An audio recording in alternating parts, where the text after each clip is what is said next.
Voilà pourquoi je vous ai dit la dernière fois que l'équipe nationale est en danger. Il y avait des facteurs qui n'ont pas aidé l'équipe nationale à évoluer. Le danger était là, les signes étaient là. C'était incroyable. C'était incroyable, ils étaient en danger. Quand on vous dit ça, تقولوا non, écoutez cette Camerounaise qui va vous parler avec un message de haine. Mais écoutez, ça va vous donner un éclaircissement de la situation.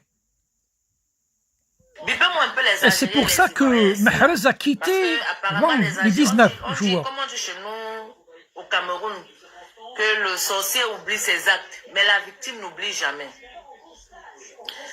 Les Algériens, vous oubliez que vous avez une facture au Cameroun. Une grande facture que vous n'avez jamais réglée. Et vous voulez venir au Cameroun encore, prendre encore la victoire et rentrer. Quand je vous vois pleurer, vous pleurez par rapport à quoi? Parce que quoi? Regardez ce monsieur derrière moi. Il s'appelait Albert Ebossé. Il évoluait en Algérie. En 2014, il a été tué par un policier algérien. Parce qu'il jouait contre une autre équipe. Donc, comment on peut dire que l'Algérie joue... comment on peut dire que Marseille joue contre Paris? Et puis un joueur de Paris ou bien un joueur de Marseille gagne. Et l'autre équipe, le supporter de l'autre équipe tue l'autre joueur. C'est comme ça que ça s'est passé.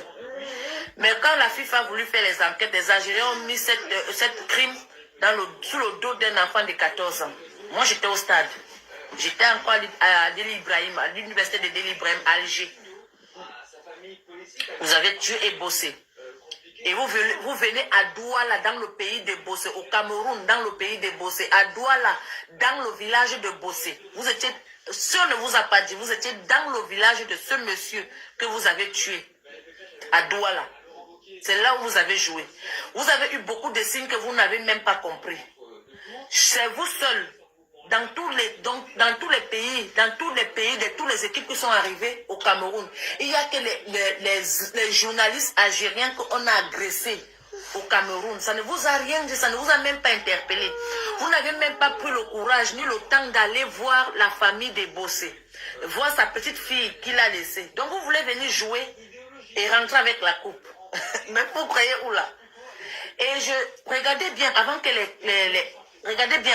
les Ivoiriens vous rencontrent. Ils ont d'abord rencontré les Sierra Leonais qui les ont bien menacés. Bien menacés, les Ivoiriens sont devenus presque fous.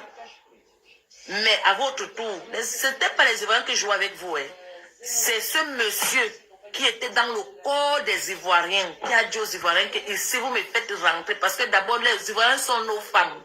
Donc c'est comme un homme dit à sa femme que chasse-moi cette bordel qui est en train de bavarder chez moi. Parce que c'est la femme qui s'occupe des femmes. Ça, c'est un homme camerounais qui a envoyé sa femme ivoirienne chasser les limites chez lui. Et sachez que vous n'êtes pas les Africaines. Maintenant, la coupe va se jouer. Regardez, les Égyptiens sont là-bas, les Marocains sont là-bas.